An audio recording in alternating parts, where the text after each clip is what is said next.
वेङ्कटनाथार्यः कवितार्किककेसरी वेदान्ताचार्यवर्यो मे सन्निधत्तां सदा हृदि। नमः पन्नगनद्धाय वैकुण्ठवशवर्तिने श्रुतिसिन्धुसुधोत्पाद मन्दराय गरुत्मते।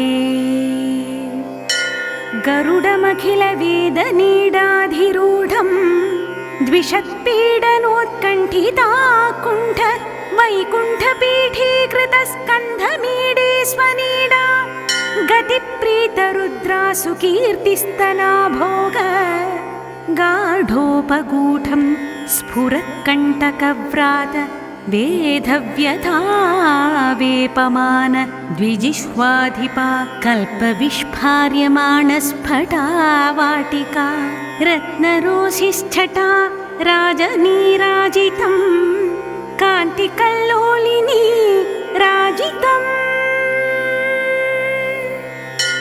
जय गरुडसुपर्णदर्वीकराहार देवाधिपा हारहारिन्दिवौकस्पति क्षिप्तदम्भूलिधाराकिणा कल्पकल्पान्तवातूलकल्पोदयानल्प वीरायितोद्यच्चमत्कार दैत्यारिजैत्रध्वजारोह निर्धारितोत्कर्ष सङ्कर्षणात्मन् गरुत्मन्मरुत्पञ्चकाधीश सत्यादिमूर्ते न कश्चित् समस्ते नमस्ते पुनस्ते नमः।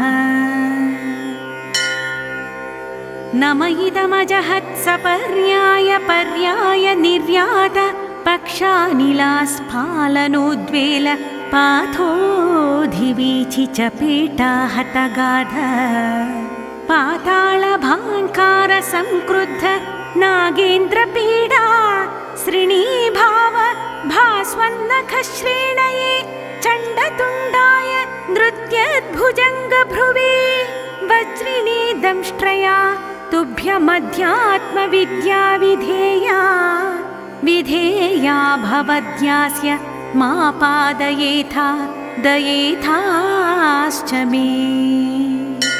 मनुरनुगतपक्षिवक्त्र स्फुरत्तारकस्तावकश्चित्र भानुप्रिया शेखरस्त्रायता न स्त्रिवर्गापवर्गप्रसूदिः परव्योमधामन् बलद्वेषि दर्पज्वलद्वालखिल्य प्रतिज्ञावतीर्णस्थिरां तत्त्वबुद्धिं परां भक्तिधेनुं जगन्मूलकन्दे मुकुन्दे महानन्ददोघ्रीं दधीथामुधा कामहीना महीना महीनान्तक।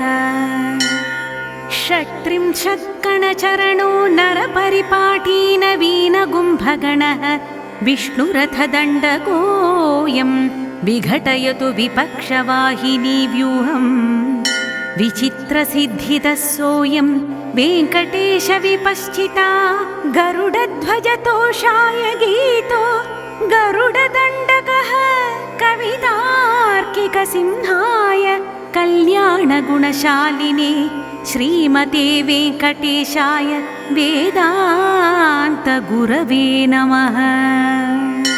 श्रीमते निगमान्तमहादेशिकाय नमः।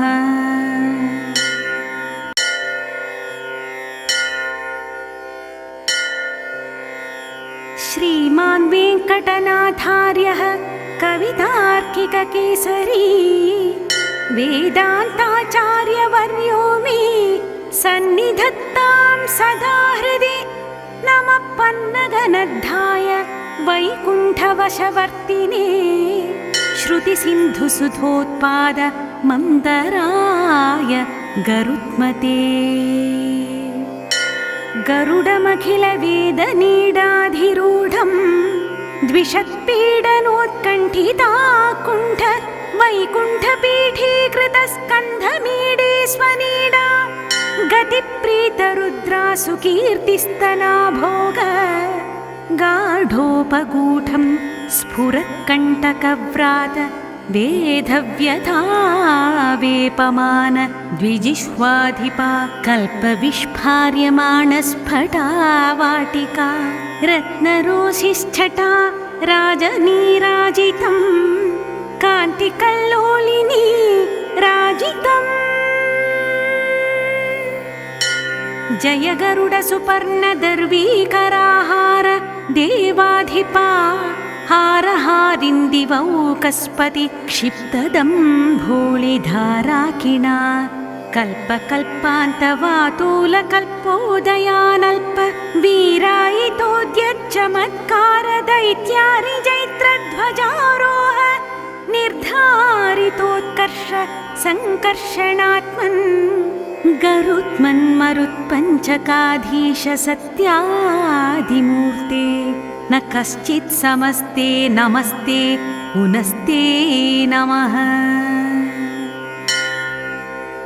नम इदमजहत्सपर्याय पर्याय निर्यात पक्षानिलास्फालनोद्वेल पाथोधिवीचि चपेटा हतगाध पातालभाङ्कार संक्रुद्ध नागेन्द्रपीडा श्रीणीभाव भास्वन्नखश्रेणये चण्डतुण्डाय नृत्यद्भुजङ्गभ्रुवे वज्रिणी दंष्ट्रया तुभ्यमध्यात्मविद्या विधेया विधेया भवद्यास्य मा पादयेथा दयेथाश्च मे मनुरनुगत पक्षिवक्त्र स्फुरत्तारकस्तावकश्चित्र भानुप्रिया शेखरस्त्रायता न स्त्रिवर्गापवर्गप्रसूतिः परव्योमधामन् बलद्वेषि दर्पज्वलद्वालखिल्य प्रतिज्ञावतीर्णस्थिरां तत्त्वबुद्धिं परां भक्तिधेनुं जगन्मूलकन्दे मुकुन्दे महानन्ददोघ्रीं दधीथामुधा कामहीना महीना महीनान्तक षट्त्रिंशत्कणचरणो नरपरिपाटी नवीनगुम्भगणः विष्णुरथदण्डकोऽयं विघटयतु विपक्षवाहिनी व्यूहम् विचित्रसिद्धितः सोऽयं वेङ्कटेशविपश्चिता गरुडध्वजतोषाय गीतो गरुडदण्डकः कवितार्किकसिंहाय कल्याणगुणशालिने श्रीमते वेङ्कटेशाय वेदान्तगुरवे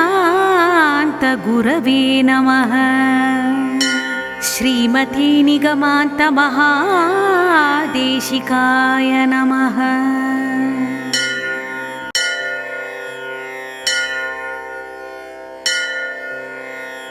श्रीमान् वेङ्कटनाथार्यः कवितार्किककेसरी वेदान्ताचार्यवर्यो मे सन्निधत्तां सदा हृदि नमः पन्नगनद्धाय वैकुण्ठवशवर्तिने श्रुतिसिन्धुसुधोत्पाद मन्दराय गरुत्मते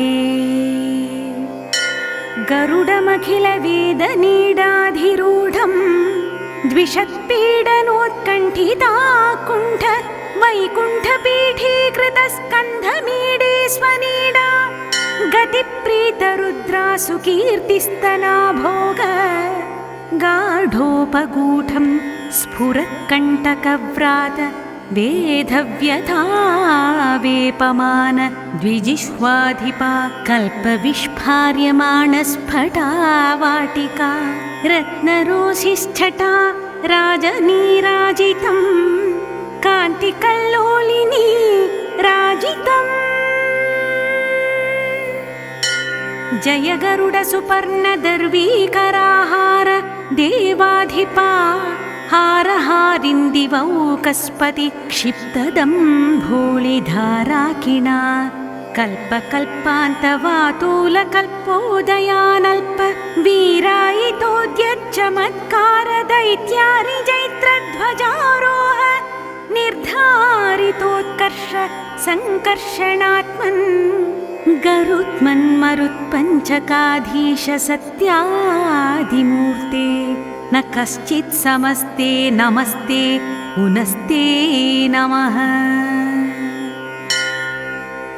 नम इदमजहत्सपर्याय पर्याय निर्यात पक्षानिलास्फालनोद्वेल पाथोऽधिवीचि च पेटाहतगाध पातालभाङ्कार संक्रुद्ध नागेन्द्रपीडा श्रीणीभाव भास्वन्नखश्रेणये चण्डतुण्डाय नृत्यद्भुजङ्गभ्रुवे वज्रिणी दंष्ट्रया तुभ्यमध्यात्मविद्या विधेया विधेया भवद्यास्य मा पादयेथा दयेथाश्च मे। मनुरनुगत पक्षिवक्त्र स्फुरत्तारकस्तावकश्चित्र भानुप्रिया शेखरस्त्रायता न स्त्रिवर्गापवर्गप्रसूतिः परव्योमधामन् बलद्वेषि दर्पज्वलद्वालखिल्य प्रतिज्ञावतीर्णस्थिरां तत्त्वबुद्धिं परां भक्तिधेनुं जगन्मूलकन्दे मुकुन्दे महानन्ददोघ्रीं दधीथा मुधा कामहीना महीना महीनान्तक। षट्त्रिंशत्कणचरणो नरपरिपाटी नवीनगुम्भगणः विष्णुरथदण्डकोऽयं विघटयतु विपक्षवाहिनी व्यूहम् विचित्रसिद्धितः सोऽयं वेङ्कटेशविपश्चिता गरुडध्वजतोषाय गीतो गरुडदण्डकः कवितार्किकसिंहाय कल्याणगुणशालिने श्रीमते वेङ्कटेशाय वेदान्तगुरवे नमः। श्रीमते निगमान्तमहादेशिकाय नमः। इति श्रीगरुडदण्डकं सम्पूर्णम्।